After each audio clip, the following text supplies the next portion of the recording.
పెంగళవారి వంటింటికి స్వాగతం. ఈరోజు బీరపొట్టు పచ్చడి ఎలా చేయాలో మీకు చూపిస్తాను. కావలసిన పదార్థాలు చూద్దాం.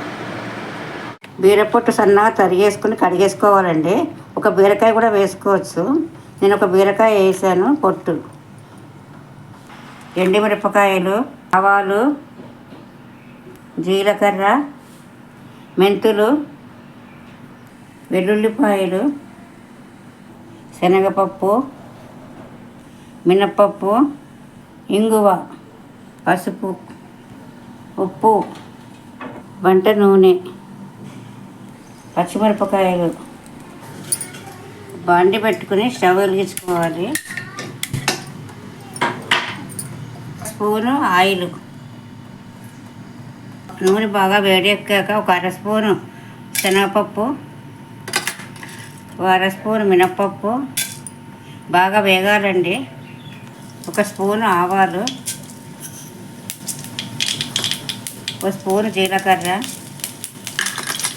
అర స్పూను మెంతులు, మనకు తగినంత ఎండుమిర్చి అండి. వేయించిన పోపు తీసేసుకునండి, జార్లో వేసేసి చల్లారాక మిక్సీ చేసుకోవాలి.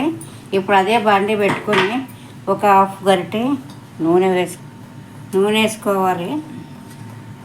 ఒక 4 పచ్చిమిర్చి, మనం కడుక్కున్న శుభ్రంగా బీరపొట్టు, ఒక 4 రేఖలు వెల్లుల్లిపాయ వేసేసి మూత పెట్టేసుకుంటే ఒక 2 నిమిషాల్లో మగ్గిపోతుంది. బీరకాయ పొట్టు బాగా మగ్గిపోయిందండి. ఇది కొంచెం స్టవ్ ఆర్పేసుకుని చల్లారిన తర్వాత మిక్సీ చేసుకోవాలి. ఇది బీరపొట్టు బాగా వేగిందండి, బాగా మగ్గిపోయింది. ఇప్పుడు మనం వేయించుకున్న పోపు 2 మిక్సీ చేసేయాలి. ఇది మిక్సీ చేసిన తర్వాత ఉప్పు వేయాలండి. రాళ్ళు ఉప్పు వేస్తున్నాను, తగినంత ఉప్పు. చింతపండు కూడా వేయాలండి కొంచెం మిక్సీ చేసేటప్పుడు, తగినంత చింతపండు. మగ్గబెట్టిన బీరపొట్టు కూడా వేసేసుకోవాలి. బీరకాయ పొట్టు పచ్చడి రెడీ.